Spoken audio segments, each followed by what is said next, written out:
Hey guys, this is MagolorRee. Since I haven't whipped up any games for Christmas, I figured I'd tell a story. This comes from a saga I've been working on called Cortez the Violinist, but it's more so about the story that leads up to the 4 stories on my website.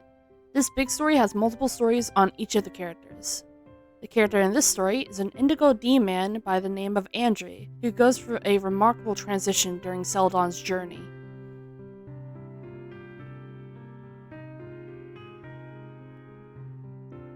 Everyone knows around the world who Santa or Father Christmas is, but every December, there's someone else who's as popular as him during the holidays. In the Indigo Domain, we celebrate an elf by the name of Rosaluna. She's said to have brown hair, blue eyes, and rosy cheeks.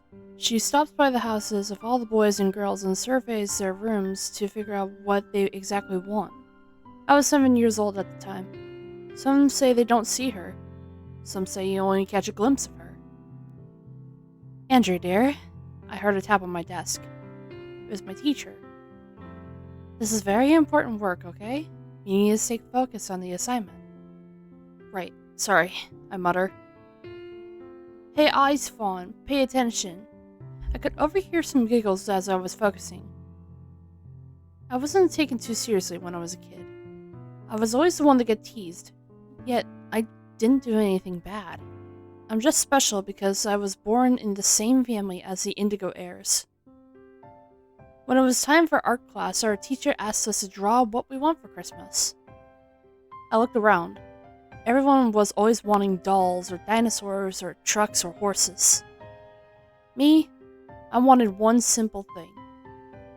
As everyone was done, my teacher looks over my shoulder. Andri, what's that? I said, that's my wish. It was a drawing of me in cute pigtails with a dress and hearts surrounding it. That seems like such a long wish, dear, but I respect that. I smile. That was when some kids looked at my drawing. A few boys then said, why do you want to be a girl? Aren't girls gross? Ew, a cross-dresser. My smile started to fade. I shoved the drawing in my backpack after it was graded, tears running down my face. After school, I came home. My sister then asked me, Andri, are you okay?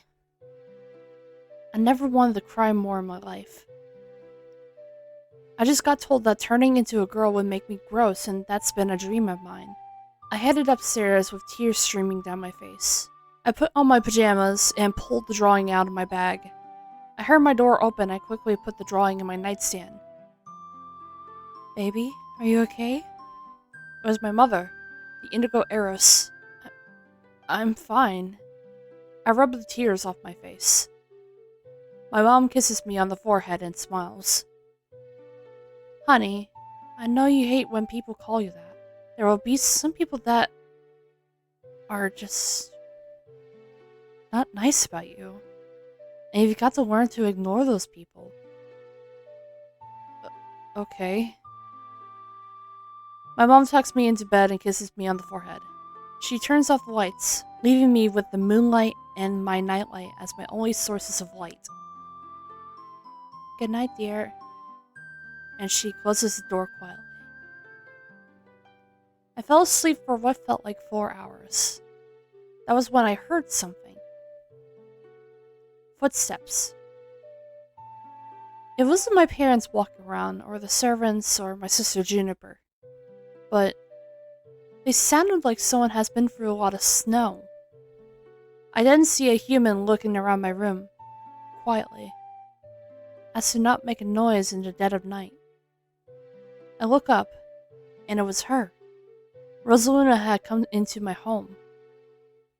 She quickly looked at me and told me to be quiet. I gather that she's a mute.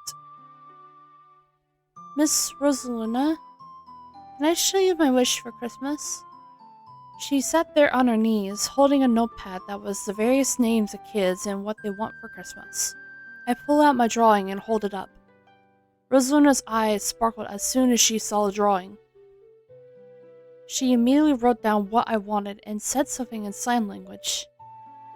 Don't tell anyone about this. I nodded, and she quietly opened the window and got out, closing the window from the outside. I stared at the moonlight as the wet footprints from the snow soaked into the floorboards, smiling. On Christmas morning, I was opening my presents, and my eyes sparkled with unbound joy. It was a dress with some ponytail holders and ribbons. My parents watched as I switched from my pajamas into my new dress, smiling. They couldn't be more happy about their own daughter.